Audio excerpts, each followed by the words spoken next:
이스라엘의 역사를 출애굽 시기부터 추적해 가면서 하나님의 나라를 어떻게 이루어 가는가, 하나님의 나라가 어떻게 실현되어 가는가, 그 과정에서 실패하고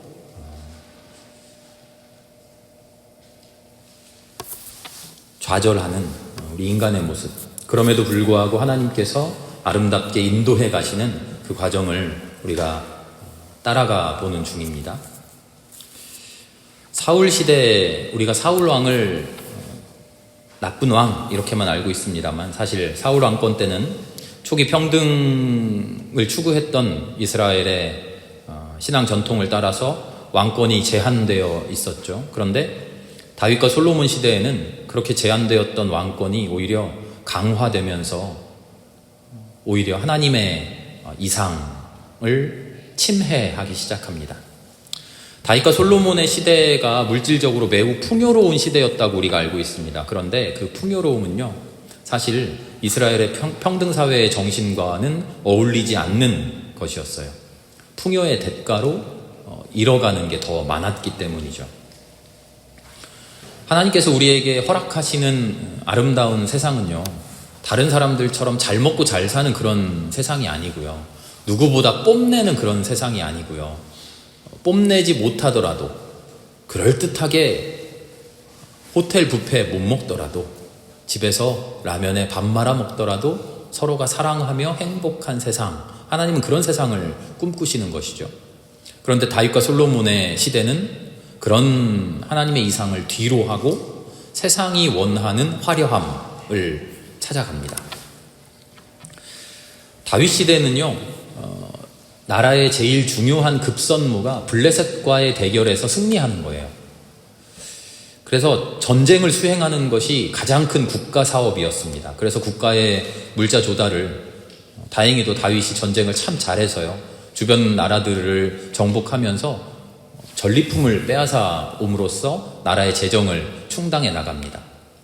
그런데 솔로몬 시대에 오면서 어느 정도 안정이 되고요, 솔로몬 시대에는 세금을 걷기 시작해요. 나라의 도시가 건설되고요, 산업이, 상업이 자리 잡으면서 화폐 경제가 들어서고, 이에 따라 도시 문명의 폐해가 이스라엘에도 잠식하기 시작합니다. 솔로몬이 조세대 제도를 도입하는데요, 효율적인 세금 징수를 하기 위해서 이스라엘을 12구역으로 나누어요. 12구역으로 나누어서 각 구역마다 한 달씩 돌아가면서 왕실에 필요한 재정을 충당해라 그래요. 그 12구역의 이름은 제가 외울 수 없습니다만, 한 구역 너희는 1월을 담당해, 너희는 2월 온전히 책임져, 너희는 3월 이렇게 담당시킨 거죠. 이렇게 국토를 재편한 것은요, 사실상 이스라엘의 지파 연합체를 사실상 무의미하게 만들어버린 거예요. 지파의 연합, 지파별로 우린 한 부족이야, 우린 한 핏줄이야, 하는데 뭉쳐서 우린 큰 이스라엘이야, 이렇게 생각했던 지파의 정체성, 독립성이 무너지고 지역을 중심으로 한 행정 도시가 되어버린 것이죠. 세금의 의무가 부과되고요, 징병의 의무가 부과되었고요, 심지어는 부역, 노동까지 시작이 됩니다.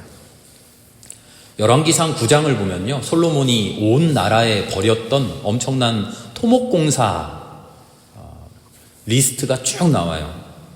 주님의 성전을 짓고요, 자기 궁전을 짓고요, 밀로에 있는 궁을 짓고, 예루살렘의 성벽을 쌓고, 하솔, 무깃도, 게셀이라는 곳에 물자를 저장하는 성을 또 짓습니다.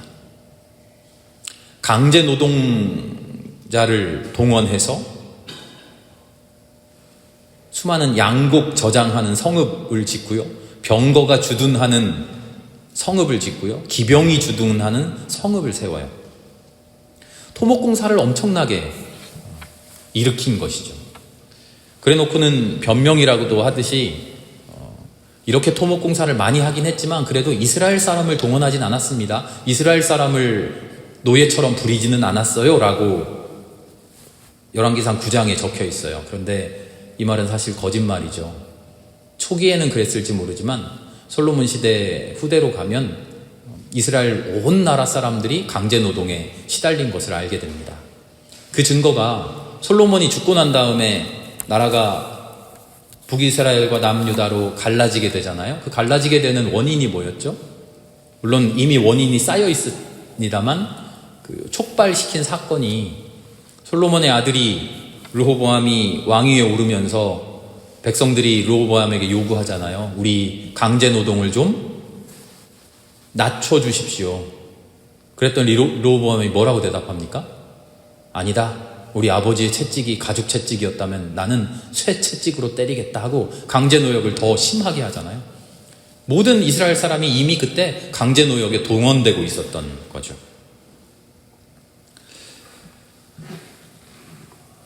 그런가 하면 솔로몬은 군비 확장에 힘썼어요. 군사력 증대에 힘썼어요. 솔로몬 시대에는 다윗 시대만큼의 그런 큰 전쟁은 없었습니다만 오히려 전쟁을 억제하기 위한 군사력을 크게 키웠던 거죠. 열왕기상 10장 26절을 보면요, 솔로몬이 병거와 기병을 모으니 병거가 1400대, 기병이 12,000명에 이르렀다. 솔로몬은 그들을 병거 주둔성과 왕이 있는 예루살렘 성에다가 나누어 배치하였다. 성경은요, 솔로몬의 전성기를 찬양하고 자랑하는 것 같지만 사실 그 이면을 들여다보면요, 결코 그렇지가 않아요. 우리도 우리의 근대사를 이야기하면서 70년대, 80년대 뭐 엄청난 성장을 했다라고 우리 대한민국의 성장을 자랑합니다만 사실 우리가 그때 아름다운 성장만 했나요? 사실 그 성장의 이면에 수많은 노동자들의, 수많은 백성들의 피눈물이 있었잖아요. 그런데 그것을 정확하게 우리가 아직 이야기하지 못하고 있죠. 열왕기상 4장을 보면요, 솔로몬이 얼마나 잘 먹고 얼마나 잘 누렸는지가 또 나와요. 솔로몬이 쓰는 하루 먹거리는 밀가루 30섬, 거친 밀가루 60섬, 소 10마리, 목장소 20마리, 양 100마리, 그 밖에 수사슴과 노루와 암사슴과 살진 새들이었다. 하루 먹거리가요. 잘 먹었다고 자랑하는 것 같지만 이 말만 들으면 야, 솔로몬이 왕이 이렇게 대단한데 온 나라 사람들은 얼마나 호화롭게 다 온 백성이 배부르게 먹었을까라고 생각하겠지만 아니죠. 그런 풍요로움은 솔로몬만의 것이고요, 일반 백성들은 특별한 제사나 절기 때를 제외하고는 고기 구경도 못하죠. 성경이 전하고 있는 솔로몬의 부귀영화는요, 온 나라, 온 이스라엘이 그렇게 잘 먹고 잘 살았다, 우리 참 대단했어 라고 하는 칭찬이 아니라 오히려 솔로몬을 칭찬하는 듯 하면서 그 이면에 하나님께서 그렇게 걱정하고 하나님께서 그렇게 비판하고 싫어하시던 세속 권력의 등장으로 인한 백성들의 몰락, 백성들의 불평등이 현실화되고 있었다는 것을 은근히 드러내줍니다. 하나님의 나라가 아름답게 성장해 나가는 것이 아니라 다윗으로 인하여, 솔로몬으로 인하여, 다윗과 솔로몬을 통한 세속 권력, 왕을 가진 나라가 됨으로 인해서 하나님의 아름다운 공동체가 몰락해 가는 것을 보여주는 거죠. 백성들은 뭐 잘 살지는 못했더라도 그래도 왕실은 부유했던 것 아닙니까? 라고 말할 수 있겠습니다만 사실 그것도 아니었던 것 같아요. 빛 좋은 개살구였던 것 같아요. 열왕기상 9장을 보면요, 솔로몬이 성전을 짓기 위해서 외국에서 물자를 막 들여다가 써요. 특별히 이제 다른 나라에 있는 막 백향목 들어보셨죠? 커다란 나무, 최고의 나무예요. 그 성전을 짓는데, 왕궁을 짓는데 필요한 그 백향목인데, 그런 백향목을 두로에 있는 왕한테 사온단 말이죠. 그런데 현금이 부족해서 그렇게 돈이 많다던 솔로몬이 자재값을 지불하지 못해서 땅을 떼어줘요. 갈릴리의 성읍 20개를 땅을 떼어줘요. 잠깐 현금이 부족했다면 다시 찾아왔겠죠. 그런데 이 갈릴리의 성읍은요, 나중에 이스라엘이 멸망할 때까지 두로 왕에게서 찾아오지 못합니다. 영영 두로 땅이 되어버려요. 나라가 겉으로는 화려해 보이지만 영토를 팔아먹는 지경에까지 사실은 이르렀던 거죠. 그러고 보면 솔로몬의 영화로움은 사실 성경이 말하고 있는 것처럼 액면 그대로 대단한 것은 아니었을 것이다. 다윗에게서 시작돼서 솔로몬에서 정점을 이룬 그 통일왕국, 그 통일왕국은 번영했지만 모순된 번영이었어요. 사사시대가 끝나고 왕정이 시작될 때 우리가 신명기 17장을 읽으면서 이런 이야기를 했어요. 여러분들이 왕을 모시게 되면, 왕을 세우게 되면 이런저런 일이 일어날 것입니다. 사무엘이 경고하잖아요. 경고하면서 신명기 말씀을 함께 읽었는데 이런 겁니다. 왕을 세우면 그 왕이 여러분을 탄압할 것이고, 그 왕이 여러분의 아들을 끌고 갈 것이고, 그 왕이 여러분의 딸들을 부려먹을 것이고, 여러분이 농사지은 온갖 곡식들 다 가져갈 것입니다.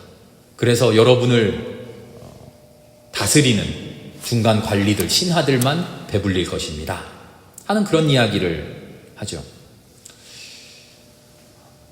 사무엘이 미리 미래를 내다보고 예언한 것일 수도 있습니다만 이미 다윗 시대, 솔로몬 시대를 살고 난 역사가가 그 이전의 이야기를 쓰면서 경험을 바탕으로 그렇게 썼을 수 있죠. 자, 이런 통일왕국이 엄청난 잘못에도 불구하고 신명기 역사가들, 우리 사무엘기와 열왕기를 적은 신명기 역사가들은요, 다른 한편으로 다윗 왕국, 솔로몬 왕국이 이렇게 잘못되었습니다라고 비판하는 한편, 다른 한편으로 다윗 왕국과 솔로몬 왕국 시대에 있었던 한 가지 사건을 가지고 우리가 이 아름다운 모습을 회복해야 됩니다라고 백성들을 권고하고 권면하고 교육하죠.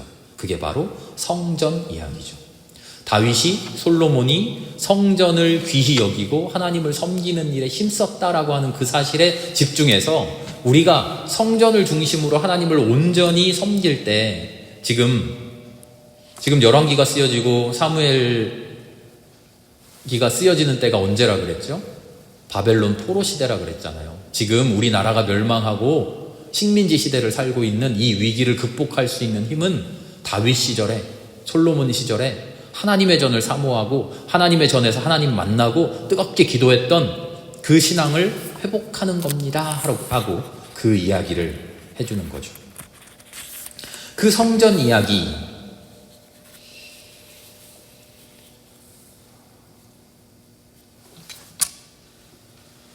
그 성전 건축은요, 사실은 다윗 열왕기를 자세히 읽어보면요, 사무엘을 또 자세히 읽어보면 다윗은 성전을 그렇게 건축하고 싶었던 것 같지는 않아요. 그런데 역대기를 읽어보면 다윗에게 모든 공로를 돌리기 위해서 다윗이 성전 건축을 평생의 수건으로 삼는 것처럼 약간 변형되는데요. 그런 역사적인 사실은 조금 차치하고요. 성전 건축이라고 하는 것은 우리 신명기 사가들이 이야기할 때 다윗이 국가의 정통성 확보를 위해서 매달렸던 국가의 과제입니다. 사무엘하 24장, 오늘 우리가 읽은 이야기가 바로 그 출발이 되는 이야기예요.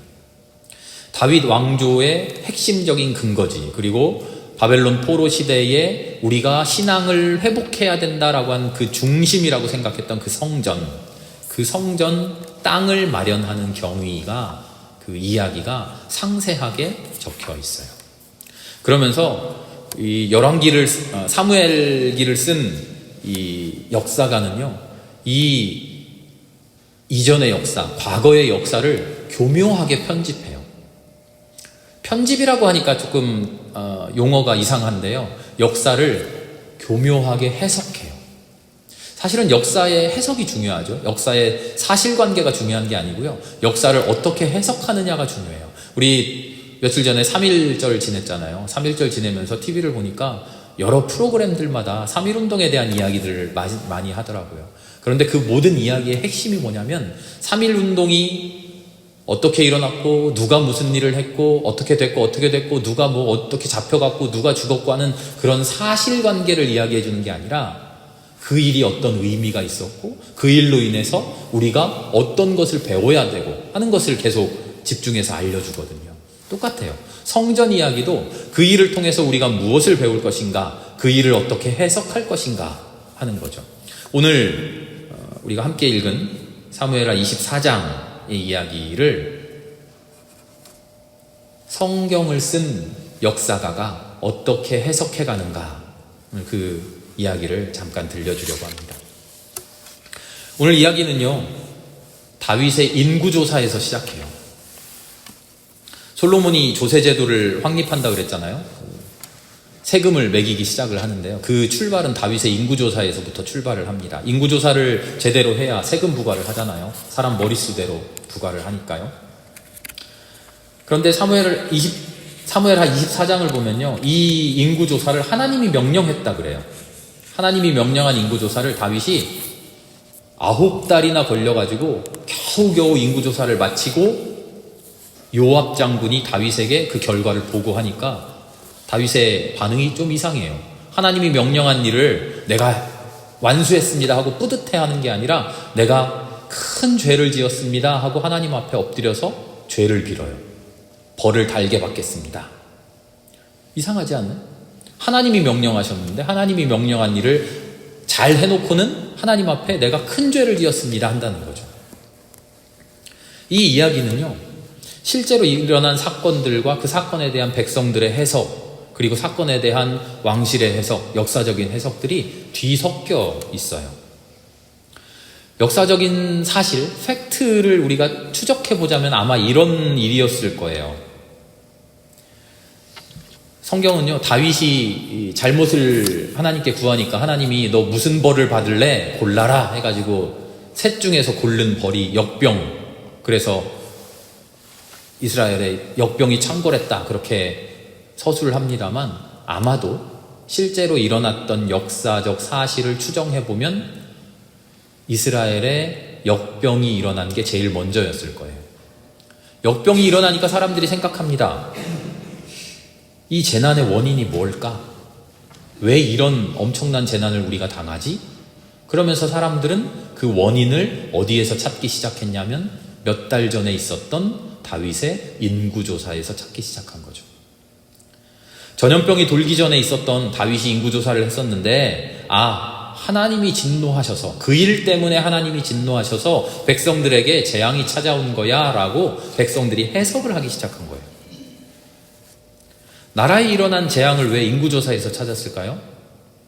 백성들도 알고 있었던 거죠. 그 이전부터 전해 내려왔던, 몇백 년 동안 이어져 왔던, 출애굽 시대부터 이어져 왔던 하나님 나라의 전통, 평등사회의 이상, 우리가 지파 중심으로 하나 되어서 왕을 세우지 않고 서로가 서로를 도우면서, 서로가 서로를 감싸주면서, 어려운 일이 있을 때 그때 일어나 일을 해결하면서 그렇게 평등사회를 만들어가자라고 몇백 년 동안 지켜왔던 일이 왕을 세우면서 무너져가고 있구나 하는 것을 느껴왔던 거죠. 인구조사까지 하네? 라고 느껴왔던 거죠. 그러다 역병이 도니까 그 원인을 인구조사에서 찾고 하나님의 나라를 무너뜨려가는 왕에 대한 벌을 주신 거라고 생각을 해 나가는 것이죠. 인구조사는 실제로 평등의 질서를 파괴합니다.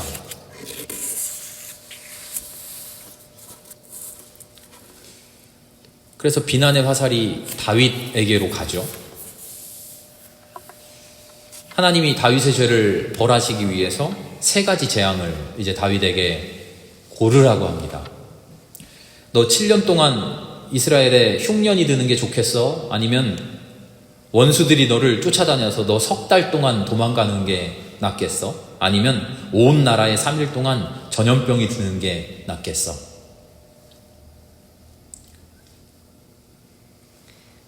여러분이 다윗이라면 3개 중에 어떤 벌을 택하시겠어요? 나의 잘못이라고 합시다. 나의 잘못인데 그로 인해서 벌을 받아야 돼요. 그런데 벌을 받는데 하나는 이스라엘 온 나라에 흉년이 7년 동안 드는 거, 하나는 내가 원수들한테 3달 동안 쫓겨서 도망치는 거, 마지막은 온 나라에 3일 동안 전염병이 드는 거. 저는 이 세 개 중에 고르라면 다윗이 좀 양심이 있다면 내가 도망다니겠습니다 했을 것 같아요. 그런데 다윗은 제가 죽을 죄를 졌습니다 하면서 벌은 백성들이 받는 걸로 하겠습니다. 그 선택을 하죠.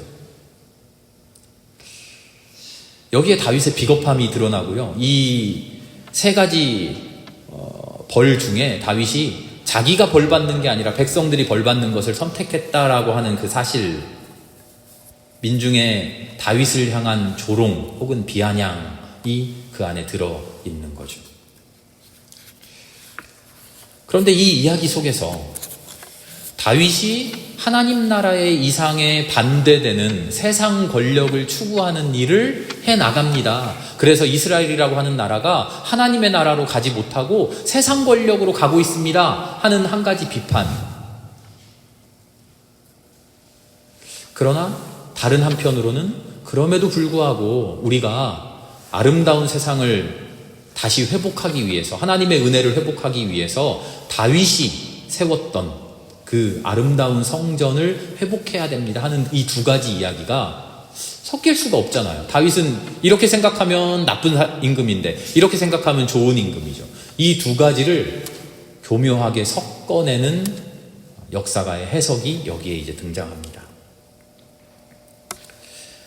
재앙을 내리는 천사가, 온 이스라엘에 역병을 내리는 천사가 3일째 되는 날 발을 멈춥니다. 16절의 말씀을 보면 아마 날짜가 다 되었나 보죠. 하나님께서 재앙을 내리겠다고 하셨던 것을 뉘우치시고 천사에게 발을 멈춰라, 손을 거둬라 하고 명령하셔요. 성경은 천사가 발 멈춘 장소, 바로 그곳을 주목해요. 거기가 어디였냐면 아라우나라고 하는 사람의 타작마당입니다. 넓은 공터예요. 추수를 하면, 수확을 하면 이제 곡식을 떠는 마당인 것이죠. 바로 그곳을, 땅을 사들여서 거기에 하나님의 제단을 쌓고 거기에서 하나님께 예배를 드려라. 이미 하나님께서 명령하셔서 천사에게 발을 멈춰라, 손을 거둬라 해서 재앙이 끝났는데요. 성경은요, 읽어보면 다윗이 제사를 드리니까 재앙이 멈췄다라고 새롭게 이야기를 바꿔요. 억지로 바꾸는 게 아니라 이미 알고 있는 이야기를 앞에서 설명을 해놓고 또 바꿔요. 그것은 우리의 해석입니다, 우리의 신앙의 해석입니다라는 것을 일러주는 거예요. 성경을 읽는 사람은. 무시무시한 재앙이 멈추고 이스라엘의 새 희망이 시작된 장소로 아라우나의 타작마당을 새롭게 정의하는 거예요. 의미를 부여하는 거죠. 문제의 원인이 되었던, 전국을 휩쓸던 전염병, 그 전염병이 특정 장소에서 머물렀다. 우리는 이 이야기를요, 잘못 해석하면 다윗, 저 나쁜 놈이, 다윗이 하나님의 말씀대로 안 하고 나쁜 짓을 해가지고 온 나라에 역병이 들었어, 이 타작마당이 그 역병이 들었던 마지막 장소야, 그렇게 기억할 수도 있겠죠. 다윗을 나라의 원수로, 하나님의 원수로 기억할 수도 있겠죠. 그런데 그 장소를 오히려 바꿔버립니다. 그곳에서 하나님께 제사를 드리고 하나님께 예배를 드렸더니 재앙이 멈췄다. 오히려 소망의 장소이고 희망의 장소이고 새로운 세대가 시작되는 장소로 의미를 새롭게 부여하는 것이죠. 바로 그 땅을 다윗이 사들이는 거예요.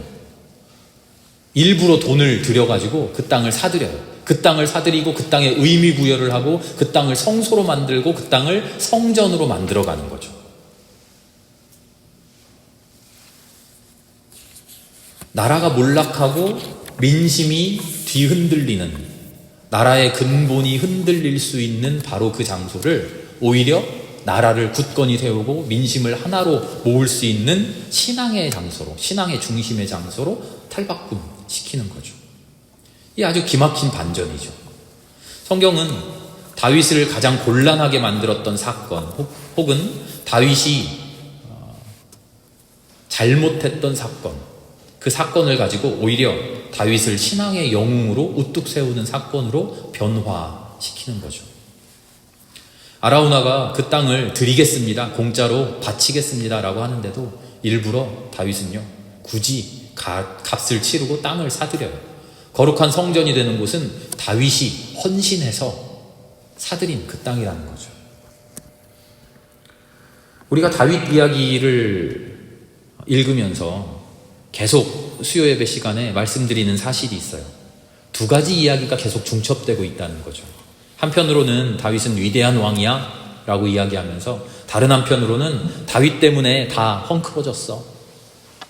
한편으로는 다윗 때 참 전성기였어 라고 말하는 한편, 다른 한편으로는 다윗 때문에 나라가 몰락했어. 성경은요, 다윗 이야기를 해주면서 우리에게 우리의 삶의 실제 모습을 돌아보게 만들어요. 우리의 삶이 그래요. 한편으로는 하나님 앞에 정말 고개 들 수 없을 정도의 부끄러운 죄인이면서 다른 한편으로는 하나님 앞에 자랑스러운 아들이고 자랑스러운 딸이잖아요. 성경은요, 역사가는 신앙의 선구자들은 다윗 이야기를 해주면서 다윗을 영웅으로만 그리지 않아요. 다윗의 영웅적인 모습을 통해서 우리도 그런 모습을, 그런 시련을 살 수 있다라고 우리에게 희망을 불어넣어주죠. 한편 다윗의 잘못된 모습을 이야기하면서 다윗은 나쁜 놈이야 그렇게 정죄하는 게 아니에요. 우리도 다윗처럼 한순간 잘못 생각할 수 있고 죄를 저지를 수 있다라고 경고하는 것이죠. 다윗과 솔로몬을 통해서 하나님께로 다가갈 수 있는 길을 열어주시고 그 길에서 실패하고 실수하고 시험 들지 말라고 경고해 주시죠. 바울이 고백하듯이 죄가 많은 곳에 은혜가 넘친다고 하는 것을 우리는 다윗과 솔로몬 시절을 통해서 깨닫게 됩니다. 이제 다음 시간에는요, 이 통일 왕국이 다윗 시대, 솔로몬 시대 단 2세대 만에 어이없게 무너져 버리는 또 그 이야기, 그 속사정을 이야기 나누도록 하겠습니다. 함께 기도합니다.